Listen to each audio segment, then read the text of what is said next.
Pendidikan adalah fondasi utama dalam meningkatkan kualitas SDM dan juga menjadi fondasi utama untuk membangun masa depan sebuah bangsa. Tetapi fasilitas pendidikan ini, terutama di Indonesia, itu tidak cukup merata. Contohnya ada di Papua, mereka mengalami masalah yaitu kurangnya fasilitas pendidikan yang ada. Dan eh, ini menimbulkan ketimpangan nasional dan juga membuat SDM mereka di sana kurang berkembang selayaknya pulau-pulau lain.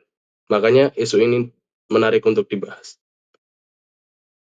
Secara geografis, Papua ini memiliki tanah yang sangat luas dan beberapa daerah-daerah di Papua ini sangat terpencil. Ini yang menjadi tantangan bagi pemerintah untuk mendistribusikan pendidikan di Papua secara merata. Bahkan di Papua sendiri banyak sekali sekolah-sekolah yang hanya bergantung kepada satu guru untuk mengajar semua mata pelajaran. Hal ini yang membuat ketimpangan fasilitas pendidikan juga. Jadi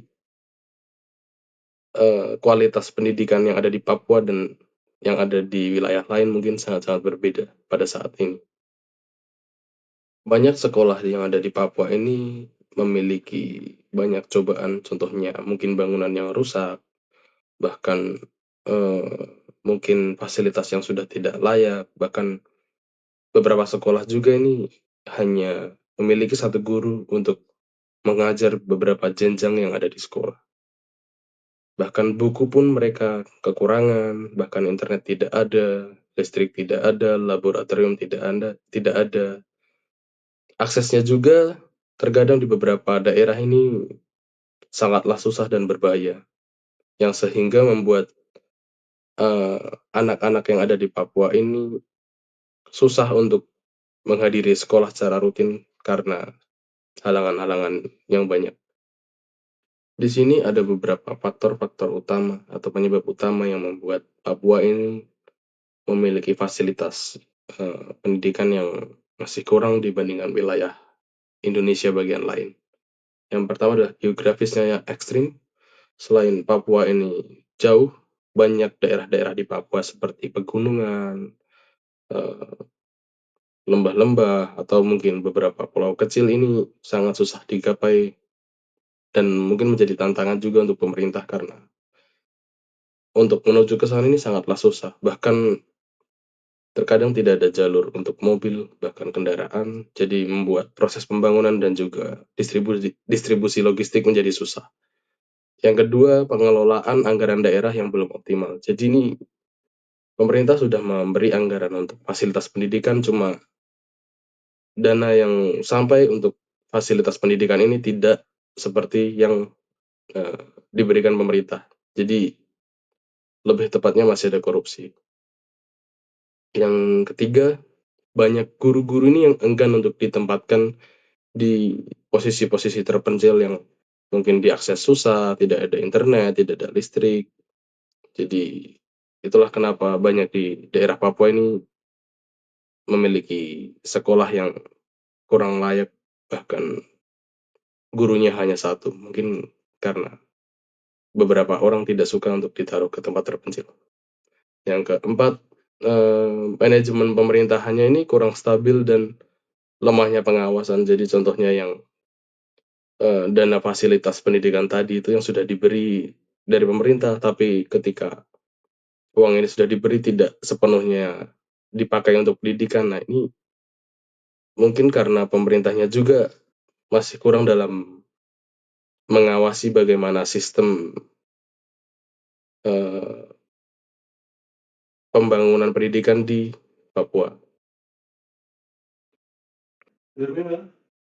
Karena faktor-faktor dari slide sebelumnya sehingga menyebabkan fasilitas pendidikan sangat terbatas, menyebabkan dampak bagi masyarakat seperti misalnya rendahnya literasi dan kualitas belajar, kesempatan kerja terbatas, tingginya angka putus sekolah sehingga menyebabkan ketimpangan ekonomi semakin besar dan muncul rasa ketidakadilan terhadap negara. Contoh kasusnya adalah di Pegunungan Bintang, Yahukimo, Nduga. Sekolah hanya buka beberapa hari karena guru tidak hadir. Ini disebabkan karena transportasi yang sulit dan jarak yang jauh. Banyak siswa berjalan berjam-jam melewati hutan dan sungai untuk bersekolah. Buku dan fasilitas sekolah tidak sampai di sekolah yang terpencil karena akses dan distribusi yang sulit. Upaya yang sudah dilakukan pemerintah adalah membuat dana otsus atau otonomi khusus yang bertujuan untuk meningkatkan pendidikan dan membuat sekolah baru. Selanjutnya adalah mengirim guru kontrak atau honorer ke daerah terpencil, lalu beasiswa untuk pelajar Papua untuk menuju ke pendidikan yang lebih tinggi, dan pemasangan akses internet Palapa Ring Timur untuk melancarkan akses internet di Papua. Lalu berikut adalah solusi dan rekomendasi. Ada beberapa langkah yang perlu diprioritaskan ke depan. Pembangunan sekolah dan fasilitas harus difokuskan pada wilayah paling terpencil yang benar-benar membutuhkan. Guru yang bersedia ditempatkan di daerah sulit perlu mendapatkan insentif yang besar, fasilitas tempat tinggal, dan jaminan keamanan. Lalu berikut kolaborasi dengan masyarakat juga harus ada. Masyarakat adat, gereja, dan lembaga non-pemerintah agar dapat membantu dalam pelaksanaan pendidikan lokal. Di sini teknologi juga dapat dimanfaatkan seperti modul belajar offline, siaran radio pendidikan, dan perangkat bertenaga surya. Terakhir, pengawasan dana otsus perlu diperketat agar anggaran benar-benar digunakan untuk pendidikan. Lalu mengapa isu ini penting diangkat? Karena ketidakmerataan fasilitas pendidikan di Papua bukan hanya persoalan satu daerah, tetapi persoalan keadilan sosial bagi seluruh rakyat Indonesia. Ketika pendidikan di Papua ditingkatkan, kita tidak hanya membantu masyarakat lokal, tapi juga memperkuat kualitas sumber daya manusia nasional. Pendidikan yang baik dapat menjadi langkah awal pembangunan jangka panjang di Papua. Jadi kesimpulannya di sini, persoalan fasilitas pendidikan di Papua memang kompleks, tetapi bukan berarti kita tidak dapat mengatasinya.